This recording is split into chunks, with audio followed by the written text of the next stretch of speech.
जय हिंद, नमस्कार साथियों। आज की इस नए क्लास में आपका स्वागत है। आज हम लोग पॉकेट जीके का एमसीक्यू करने वाले हैं, जो आपके एग्जाम के लिए वेरी वेरी इंपॉर्टेंट क्वेश्चन है। वही सब क्वेश्चन लाए हुए हैं, तो चैनल पर नए हो चैनल को सब्सक्राइब कर लीजिएगा। इनमें से किसी भी क्वेश्चन का आंसर पता हुआ तो कमेंट बॉक्स में जरूर बताइएगा। तो चलते हैं क्वेश्चन के। फर्स्ट नंबर क्वेश्चन है कि नील नदी किस महाद्वीप में स्थित है। नील नदी जो है वह किस महाद्वीप में स्थित है, तो यह जो है वो अफ्रीका महाद्वीप में स्थित है। तो इसका ऑप्शन नंबर सी जो है वो करेक्ट होगा, अफ्रीका महाद्वीप में स्थित है, याद रखिएगा। सारा क्वेश्चन मोस्ट इंपोर्टेंट क्वेश्चन है, तो लास्ट तक जरूर रहिएगा, क्योंकि सारा क्वेश्चन जो है वो पॉकेट जीके से आने वाला है। तो लास्ट तक रहिएगा और सारा क्वेश्चन याद कर लीजिएगा। और इसका पीडीएफ चाहिए तो आप मेरे डिस्क्रिप्शन बॉक्स में जाकर इसका टेलीग्राम में ज्वाइन कर लीजिएगा। फ्री पीडीएफ आपको डेली मिलेगा, तो ज्वाइन जरूर कर लीजिएगा और लास्ट तक जरूर रहिएगा। कौन सा विटामिन सूर्य के प्रकाश से प्राप्त होता है। कौन सा विटामिन जो है वो सूर्य के प्रकाश से प्राप्त होता है, तो यह जो विटामिन डी जो है वो सूर्य के प्रकाश से प्राप्त होता है। तो इसका ऑप्शन नंबर सी जो है वो करेक्ट हो गया, विटामिन डी। तो याद रखिएगा। नेक्स्ट नंबर क्वेश्चन है कि एसिटी किस अम्ल के कारण होता है। तो एसिटी किस अम्ल के कारण होता है, तो यह जो है वह किस अम्ल के कारण होता है, तो ये जो है सल्फ्यूरिक अम्ल के कारण होता है। तो याद रखिएगा, नहीं, हाइड्रोक्लोरिक अम्ल के कारण होता है। याद रखिए, इसका ऑप्शन नंबर ये जो है वो करेक्ट होगा। हाइड्रोक्लोरिक अम्ल के कारण जो है वो एसिडी होता है। तो याद रखिएगा, हाइड्रोक्लोरिक अम्ल को HCl कहते हैं, ये भी याद रखिएगा। नेक्स्ट नंबर क्वेश्चन है कि मगध साम्राज्य का संस्थापक कौन था। तो मगध साम्राज्य के जो संस्थापक था वह कौन था, यह था बिंबिसार। याद रखिएगा, बिंबिसार तो जो था वो मगध साम्राज्य का संस्थापक था। तो इसका ऑप्शन नंबर सी जो है वो करेक्ट हो जाएगा, याद रखिएगा। नेक्स्ट नंबर क्वेश्चन है कि ग्रहण कब होता है। तो ग्रहण जो है वह कब होता है, तो ग्रहण जब होता है जब पृथ्वी, सूर्य और चंद्रमा एक रेखा में आ जाते हैं, तभी जो है वो ग्रहण लगता है। याद रखिएगा, पृथ्वी, सूर्य और चंद्रमा एक रेखा में आ जाते हैं तब ग्रहण लगता है। तो याद रखिएगा। नेक्स्ट नंबर जो संविधान के किस भाग में मौलिक अधिकार दिए गए हैं। तो संविधान के किस भाग में जो है वह मौलिक अधिकार दिए गए हैं, तो भाग 3 में दिए गए हैं। तो इसका ऑप्शन नंबर बी जो है वो करेक्ट होगा, भाग 3 में जो है वो मौलिक अधिकार दिए गए हैं। तो याद रखिएगा। नेक्स्ट नंबर क्वेश्चन है कि पृथ्वी का ऊंचा पर्वत कौन सा है। तो पृथ्वी का जो सबसे ऊंचा पर्वत है वो है माउंट एवरेस्ट। याद रखिएगा, इसका ऑप्शन नंबर डी जो है वो करेक्ट होगा। ये भी मोस्ट इंपोर्टेंट क्वेश्चन है, याद रखिएगा। माउंट एवरेस्ट जो है सबसे ऊंचा पर्वत है, तो याद रखिएगा। नेक्स्ट नंबर क्वेश्चन है कि कुचिपुड़ी नृत्य का संबंध किस राज्य से है। तो कुचिपुड़ी नृत्य का संबंध जो है वह किस राज्य से हो जाएगा, तो यह जो है वो आंध्र प्रदेश से। याद रखिएगा, आंध्र प्रदेश से इसका संबंध है। तो इसका ऑप्शन नंबर ए करेक्ट होगा, आंध्र प्रदेश से।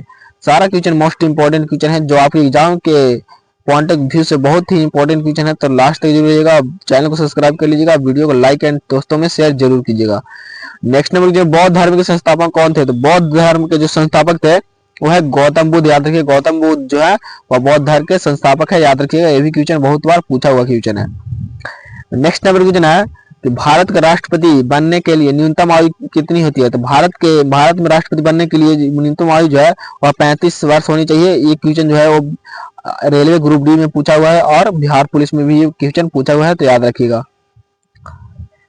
नेक्स्ट नंबर क्वेश्चन है कि जापान को किस नाम से जाना जाता है। तो जापान को जो है वह किस नाम से जाना जाता है। तो जापान को जो है वो लैंड ऑफ सनराइज के नाम से जाना जाता है। तो इसका ऑप्शन नंबर बी जो है वो करेक्ट होगा, याद रखिए, लैंड ऑफ सनराइज के नाम से जाना जाता है, तो याद रखिएगा। नेक्स्ट नंबर क्वेश्चन है कि कागज के निर्माण में मुख्य सामग्री क्या है। तो कागज के निर्माण में जो मुख्य सामग्री है वह हो जाएगा लकड़ी। जो है वो कागज के निर्माण में मुख्य सामग्री है। तो इसका ऑप्शन नंबर ए जो है वो करेक्ट होगा, लकड़ी। तो याद रखिएगा। नेक्स्ट नंबर क्वेश्चन है कि प्रथम स्वतंत्रता संग्राम कब हुआ था। तो प्रथम स्वतंत्रता संग्राम जो है वह कब हुआ था। तो प्रथम स्वतंत्रता संग्राम जो है वो 1857 ईस्वी को हुआ था। याद रखिएगा, इसका ऑप्शन नंबर बी जो है वो करेक्ट होगा। 1857 ईस्वी को प्रथम स्वतंत्रता संग्राम हुआ था, तो याद रखिएगा, इसका ऑप्शन नंबर बी करेक्ट हो जाएगा। इंपॉर्टेंट क्वेश्चन है, ये भी याद कर लीजिएगा। नेक्स्ट नंबर जो फोटो इलेक्ट्रिक प्रभाव किसने खोजा था। तो फोटो इलेक्ट्रिक प्रभाव जो है वह किसने खोजा था, तो ये जो है वो आइंस्टीन ने खोजा था। तो इसका ऑप्शन नंबर डी जो है वो करेक्ट होगा, आइंस्टीन ने जो है वो फोटो इलेक्ट्रिक प्रभाव को खोजा था, तो याद रखिएगा। नेक्स्ट नंबर क्वेश्चन है कि भारतीय संविधान के अनुसार न्यायिक पुनरावलोकन किस न्यायालय का विशेषाधिकार है। तो किस न्यायालय का जो है यह विशेषाधिकार है, तो यह जो है वो सर्वोच्च न्यायालय का विशेषाधिकार है। इसका ऑप्शन नंबर सी जो है वो करेक्ट होगा, सर्वोच्च न्यायालय का, तो याद रखिएगा। नेक्स्ट नंबर क्वेश्चन 16 है कि कि हमारे सौर मंडल में सबसे बड़ा ग्रह कौन सा है। सौर मंडल में जो सबसे बड़ा ग्रह है वह है बृहस्पति, याद रखिएगा। इसका ऑप्शन नंबर सी जो है वो करेक्ट होगा। बृहस्पति जो है सौर मंडल का सबसे बड़ा ग्रह है, तो याद रखिएगा। नेक्स्ट नंबर क्वेश्चन है, नेक्स्ट नंबर क्वेश्चन 17 है कि भारतीय उपमहाद्वीप की सबसे लंबी नदी कौन सी है। तो भारतीय उपमहाद्वीप की सबसे लंबी नदी जो है वह है गंगा नदी, याद रखिएगा। इसका ऑप्शन नंबर डी जो है वो करेक्ट होगा। गंगा नदी जो है वो भारतीय उपमहाद्वीप की सबसे लंबी नदी है, तो याद रखिएगा। नेक्स्ट नंबर क्वेश्चन है कि इंसुलिन किस रोग के लिए महत्वपूर्ण है। तो इंसुलिन जो है वह मधुमेह रोग के लिए जो इंपॉर्टेंट है, तो इसका ऑप्शन नंबर सी जो है वो करेक्ट होगा। ये भी क्वेश्चन याद कर लीजिएगा, मोस्ट इंपॉर्टेंट क्वेश्चन है। किसी भी कॉम्पिटेटिव एग्जाम की तैयारी करते हैं तो यह सेशन आपके लिए रामबाण साबित होगा, तो लास्ट तक जरूर रहिएगा और चैनल को सब्सक्राइब कर लीजिएगा और दोस्तों में शेयर और लाइक जरूर कीजिएगा। नंदा देवी राष्ट्रीय उद्यान कहाँ स्थित है। नंदा देवी राष्ट्रीय उद्यान जो है वह कहाँ स्थित है, तो यह जो है वो उत्तराखंड में स्थित है। इसका ऑप्शन नंबर ए जो है वो करेक्ट है। उत्तराखंड में जो है वो नंदा देवी राष्ट्रीय उद्यान स्थित है, तो इसका ऑप्शन नंबर ए करेक्ट होगा, याद रखिएगा। नेक्स्ट नंबर क्वेश्चन को चलते, नेक्स्ट नंबर क्वेश्चन है कि पौधों में जल परिवहन किसके द्वारा होता है। तो पौधों में जो जल परिवहन होता है वह किसके द्वारा होता है। तो पौधों में जल परिवहन जाइलम के द्वारा होता है। इसका ऑप्शन नंबर ए जो है वो करेक्ट है। जाइलम के द्वारा जो है जल परिवहन होता है, तो याद रखिएगा। नेक्स्ट नंबर क्वेश्चन 21 है कि शरीर की भीतर ब्लड सर्कुलेशन में लगभग कितना समय लगता है। ब्लड सर्कुलेशन में जो है वो कितना लगता है, तो 23 सेकंड लगता है, तो इसका ऑप्शन नंबर डी जो है वो करेक्ट होगा। 23 सेकंड जो है वह लगता है, तो याद रखिएगा। इसका ऑप्शन नंबर डी करेक्ट हो जाएगा। नेक्स्ट नंबर क्वेश्चन है कि जालियांवाला बाग हत्याकांड किस वर्ष हुआ था। तो जालियांवाला बाग हत्याकांड जो है 1919 ईस्वी को हुआ था, तो इसका ऑप्शन नंबर बी जो है वो करेक्ट जो है। जालियांवाला बाग हत्याकांड 1919 ईस्वी को हुआ था, तो याद रखिएगा।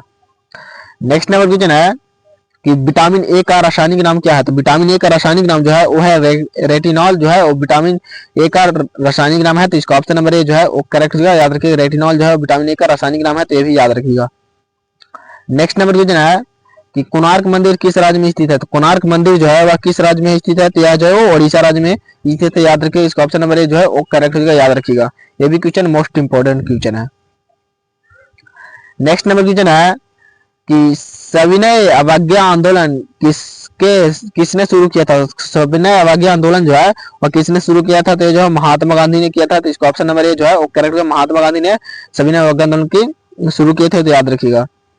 नेक्स्ट नंबर क्वेश्चन को, नेक्स्ट नंबर क्वेश्चन है कि डेट्रॉयट किस उद्योग के लिए प्रसिद्ध है। डेट्रॉयट है वह किस उद्योग के लिए प्रसिद्ध है, तो यह जो है वो ऑटोमोबाइल के लिए प्रसिद्ध है, याद रखिएगा। इसका ऑप्शन नंबर ए जो है वो करेक्ट होगा, याद रखिएगा। आप जितना से जितना ज्यादा समय जो आप पढ़ाई पर दीजिएगा, क्योंकि पढ़ाई से ही आपका सिलेक्शन होना है, तो इसलिए जितना टाइम आपको मिले तो आप पढ़ाई पर ही ध्यान दीजिएगा, याद रखिएगा। भारत के संविधान को संशोधित करने की प्रक्रिया किस अनुच्छेद में है। तो भारत के संविधान को संशोधित करने की प्रक्रिया जो है वह किस अनुच्छेद में है, तो ये जो अनुच्छेद 362 जो है यानी आर्टिकल 362 में जो है संविधान को संशोधित किया जा सकता है, उनमें कुछ बदलाव किया जा सकता है, याद रखिएगा। नेक्स्ट नंबर क्वेश्चन है कि सोमांग जनजाति का संबंध किस देश से है। तो सोमांग जनजाति का संबंध जो है वह किस देश से है, तो सोमांग जनजाति का संबंध जो है वो मलेशिया से है। इसका ऑप्शन नंबर डी जो है वो करेक्ट होगा, याद रखिएगा। इसका ऑप्शन नंबर डी करेक्ट हो जाएगा। नेक्स्ट नंबर क्वेश्चन को चलते, नेक्स्ट नंबर क्वेश्चन है कि तिलहन किस किस्म के फसल के अंतर्गत आता है। तिलहन जो है वह खरीफ फसल के अंतर्गत आता है, तो इसका ऑप्शन नंबर बी जो है वो करेक्ट हो जाएगा, याद रखिएगा। खरीफ फसल के अंतर्गत आता है। नेक्स्ट नंबर क्वेश्चन है तो भारत का पहला एयर कार्गो हब निम्न में से किस स्थान पर बनाया जाएगा। दिया जो है वो नोएडा में बनाया जाएगा, तो इसका ऑप्शन नंबर सी जो है वो करेक्ट हो जाएगा, याद रखिएगा। नोएडा में इसका ऑप्शन नंबर सी करेक्ट हो जाएगा, तो याद रखिएगा। तो जय हिंद दोस्तों, आज हम लोग टॉप 30 क्वेश्चन देखे जो आपके एग्जाम के पॉइंट ऑफ व्यू से बहुत ही इंपॉर्टेंट क्वेश्चन थे। वही सब क्वेश्चन लाइए तो चैनल पर नए हो चैनल को सब्सक्राइब कर लीजिएगा, क्योंकि मैं डेली इंपॉर्टेंट क्वेश्चन लाते रहता हूँ, तो चैनल को सब्सक्राइब कर लीजिएगा, दोस्तों में शेयर जरूर कीजिएगा। तो मिलते हैं अगले क्लास में, तब तक के लिए जय हिंद जय भारत।